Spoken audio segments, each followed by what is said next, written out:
Catherine, Princess of Wales, has always been known as the calm center of royal life, the steady presence who brought warmth into rooms built on tradition. But suddenly, that calm shattered. And behind the gates of Kensington Palace, something felt deeply wrong. Not in a dramatic, headline-grabbing way at first, but in the quiet, unsettling way that makes people lower their voices, avoid eye contact, and feel a heaviness they can't quite explain, because palace staff, the same people who had worked beside her for years, who knew her habits, her routines, her kindness, were struggling to hold back tears, shaken by news that didn't just change schedules or cancel engagements, but changed everything they thought they knew about the future.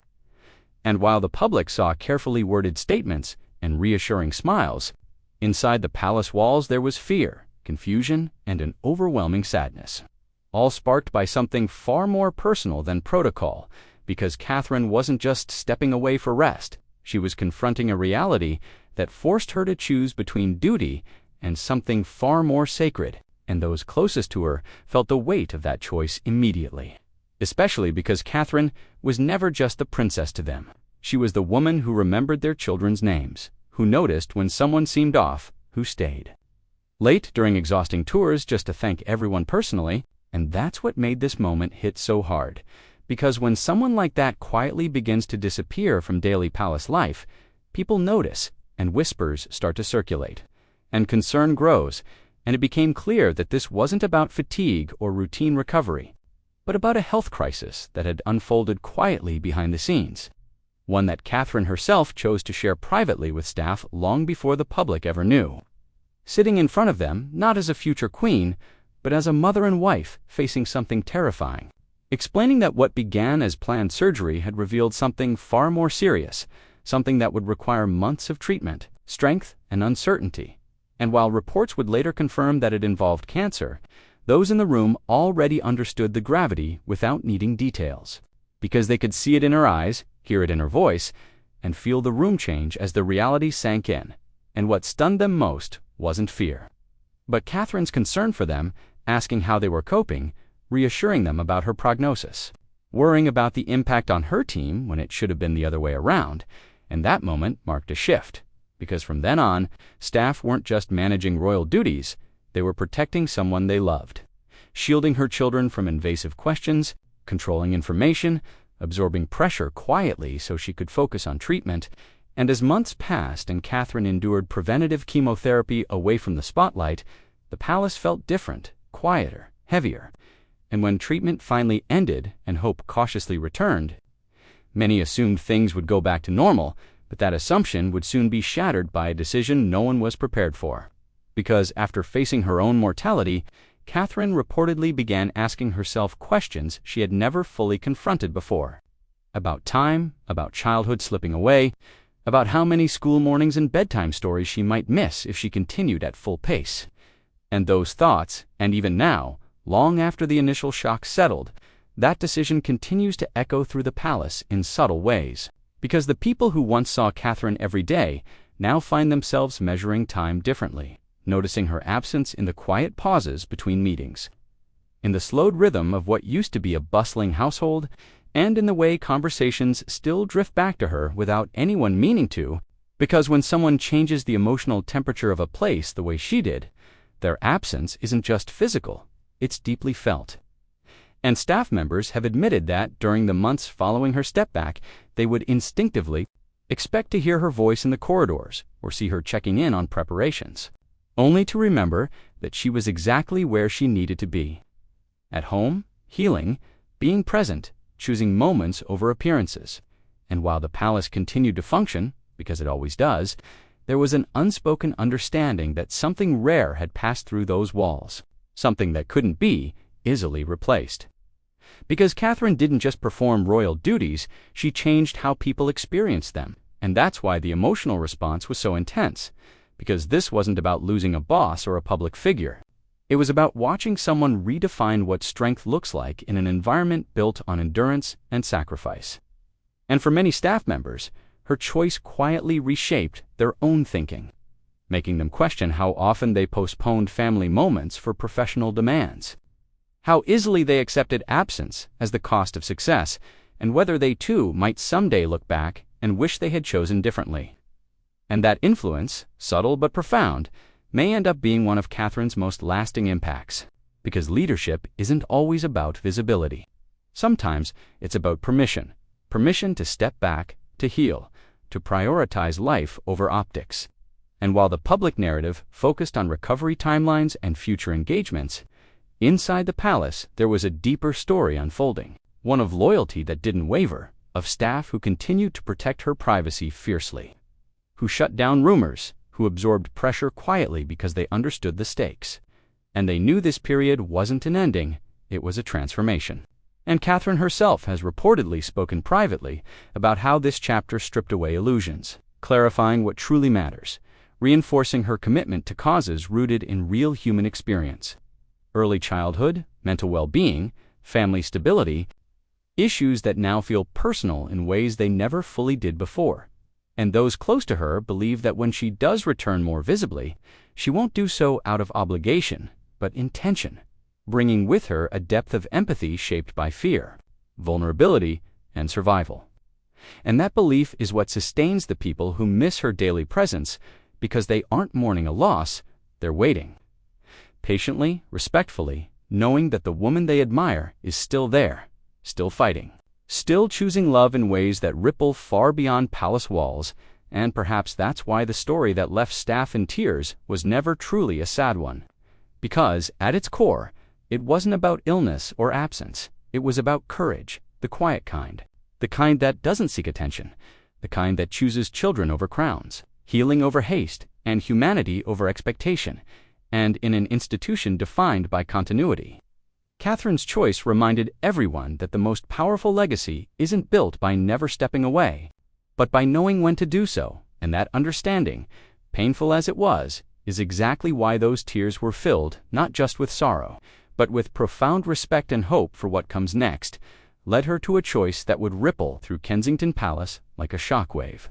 A decision to scale back royal duties significantly, not as a rejection of her role, but as an act of love, prioritizing her children during the years that mattered most. And when she explained this privately to senior staff, many of them broke down, not because they disagreed, but because they understood too well, and losing her daily presence felt like losing a family member, especially for those who had watched her raise George, Charlotte, and Louis, who had seen her cook breakfast in the kitchen, attend their milestones, insist on being hands-on, despite having endless help. And what made it even more emotional was the guilt Catherine expressed, apologizing for changing plans, for stepping back, for worrying she was letting people down, when in reality she had already given years of unwavering service. And the response from staff was immediate and fierce, assuring her she owed no one an apology, that her choice was brave, necessary, and deeply respected. And throughout all of this, William stood firmly by her side, quietly rearranging his life, canceling engagements, taking over school runs, driven by a fear rooted in his own past and a determination to protect his children from the loss he once endured. And those who witnessed this period say it didn't weaken Catherine's legacy. It deepened it, because the tears shed by palace staff weren't about scandal or tragedy, but about love, about watching someone choose presence over pressure, humanity over expectation. And while her absence left a silence in the palace halls, it also left behind something powerful, a reminder that even within the most traditional institution in the world, the most meaningful decisions are still made with the heart. And that one day, when Catherine does return more fully to public life, she won't come back unchanged. She returned with deeper empathy, stronger purpose, and a legacy shaped not just by duty, but by courage, survival, and the quiet strength it takes to choose what truly matters. Oh, I wish her all the very best. I can't wait to meet her, 'cause we haven't yet met. Princess Catherine has filled the palace with sadness, leaving staff members teary, shaken, and struggling with emotions. The royal home, usually full of smiles and calm moments, now feels heavy with worry and silence. We are truly heartbroken, a palace worker expressed their voice full of pain. Catherine has always brought light and comfort, but now the people around her are filled with fear and concern. The entire royal environment feels different, emotional, and deeply troubled. What could have happened to Catherine that has caused this level of sadness and shock across the palace? Join us as we find out. The woman behind the crown, Catherine, Princess of Wales, has never been one for pretense. Despite marrying into the most famous family in the world back in 2011, she has remained remarkably grounded, remarkably human. Those who work alongside her every single day will tell you something the public rarely gets to see. Behind the perfectly coordinated outfits, behind the gracious smiles and practiced royal waves, there exists a woman of extraordinary warmth, genuine kindness, and absolute sincerity. She is not playing a role. This is simply who Catherine is. And it is precisely this authenticity that has made her beloved not just by millions around the world, but especially by those who know her best. The dedicated staff members who serve within the walls of Kensington Palace, staff members who have worked for other members of the royal family over the decades, often speak in hushed, reverent tones about Catherine's unique approach. She does not demand, she requests. She does not order, she collaborates. When planning events or royal engagements, she actively seeks input from those around her, valuing the expertise and experience of people who have dedicated their careers to royal service. A longtime palace aide once shared that Catherine possesses an almost uncanny ability to remember small details about people's lives, details that others might consider insignificant. She recalls birthdays without needing reminders, anniversaries of both joyful and sorrowful occasions, the names of grandchildren she has never met but has heard about during casual conversations in palace corridors, her relationship with her personal secretary, her ladies-in-waiting. Her household staff has evolved over the years into something far deeper than mere professional courtesy. These individuals have watched Catherine transform from a nervous young bride overwhelmed by royal protocol into a confident, capable future queen. They have been present during her most vulnerable moments, her triumphs and her struggles, her public successes and her private tears. They were there when she suffered from severe hyperemesis gravidarum during all 3 of her pregnancies, witnessing her determination to fulfill royal duties even while battling debilitating illness. They saw her navigate the intense media scrutiny that followed her every move, the unfair comparisons, the relentless criticism, the invasion of privacy that would have broken lesser souls. Through it all, Catherine never once took her frustrations out on those around her. She never became imperious or demanding when stress mounted. Instead, she became more grateful, more appreciative, more conscious of the sacrifices her staff made to support her and her growing family. When working late into the evening preparing for overseas tours or major royal events, she insisted on providing meals for everyone involved, often personally checking that dietary requirements and preferences were accommodated. She has been known to write handwritten thank you notes to staff members after particularly demanding periods, expressing genuine gratitude for their dedication and hard work, the foundation of trust Catherine has built within Kensington Palace is extraordinary and, according to royal historians, virtually unprecedented in modern royal history. Staff members do not fear her. They respect her deeply, yes, but more than that, they genuinely care about her as a human being. She has created an environment where people feel valued, where their contributions are acknowledged, where their well-being matters. When Catherine asks how someone is doing, she actually listens to the answer. She notices when someone seems troubled or distracted. She offers support without overstepping boundaries, always maintaining appropriate professional distance while still demonstrating authentic human concern. This culture of mutual respect and genuine care has resulted in remarkably low staff turnover at Kensington Palace. Quite unusual in royal households where the demands can be intense and the hours unpredictable. People who come to work for Catherine tend to stay not out of obligation or ambition, but because they believe in her, because they want to support her mission, because they have come to love and admire the woman behind the title. They have seen her with her children. Witness the tender, playful, devoted mother she becomes the moment official duties end. They have observed her partnership with William, the genuine affection and mutual support that defines their marriage. They have watched her grow into her role as future queen consort with grace, intelligence, and unwavering commitment to service. So, when something truly devastating happens to someone you care about deeply, someone you have come to know, not as a distant royal figure, but as a real person with fears and hopes and vulnerabilities, the emotional impact is profound. The staff at Kensington Palace have not simply been working for Catherine. They have been walking alongside her through one of the most extraordinary lives imaginable. They have celebrated her victories and worried during her struggles. They have protected her privacy, guarded her secrets, and stood as silent witnesses to both her public triumphs and private challenges. What they were about to learn would test the strength of these bonds in ways none of them could have anticipated. The news that would soon reach their ears would shatter the careful composure that palace life demands. It would reduce grown men and women to tears, would shake the very foundations of the household they had built together. Because when someone you genuinely love faces an unimaginable crisis, professional boundaries dissolve, titles become meaningless, and all that remains is the raw, aching concern of one human heart for another. The diagnosis that changed everything. The beginning of 2024 should have marked a year of renewed energy and ambitious plans for Catherine and the entire royal family.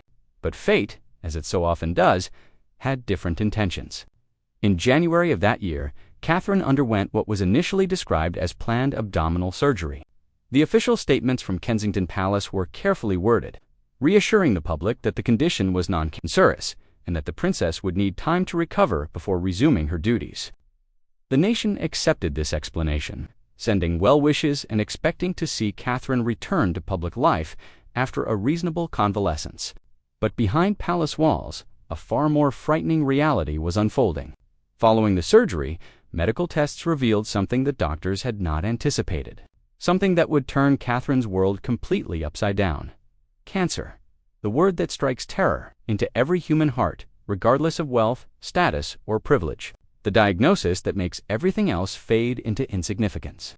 Catherine, at just 42 years old, a devoted mother to 3 young children, the future queen consort of the United Kingdom and the Commonwealth realms, had cancer. The days following this devastating diagnosis were among the darkest Catherine had ever experienced. She and William had to process this information privately, had to understand the treatment options, the prognosis, the impact on their family and their lives. They had to find the strength to tell their children, George, Charlotte, and Louis, that Mommy was sick and would need special treatment to get better. They had to navigate their own terror while presenting a calm, reassuring front for 3 young souls who wanted to believe everything would be all right before any public announcement could be made. Catherine knew she had to personally inform the people who worked closest to her, the staff members who would inevitably notice her prolonged absence, who would need to understand why engagements were being canceled, why the careful plans they had all worked on together were being indefinitely postponed. These were not strangers who could simply be handed a formal statement. These were people who cared about her deeply, who would be devastated by this news, who deserved to hear it directly from her rather than through official channels, or worse, through media reports. Catherine requested a private meeting with her senior household staff in early March of 2024. Those who attended that meeting would later describe it as one of the most emotionally difficult moments of their entire careers. Catherine, still recovering from surgery, still processing the shock of her diagnosis, sat before the people who had become her extended family and told them the truth. She explained what the doctors had found, what treatment she would be undergoing, why she wanted to step back from public duties for the foreseeable future. Her voice remained steady throughout most of the conversation, demonstrating the remarkable composure she has cultivated over years of public service.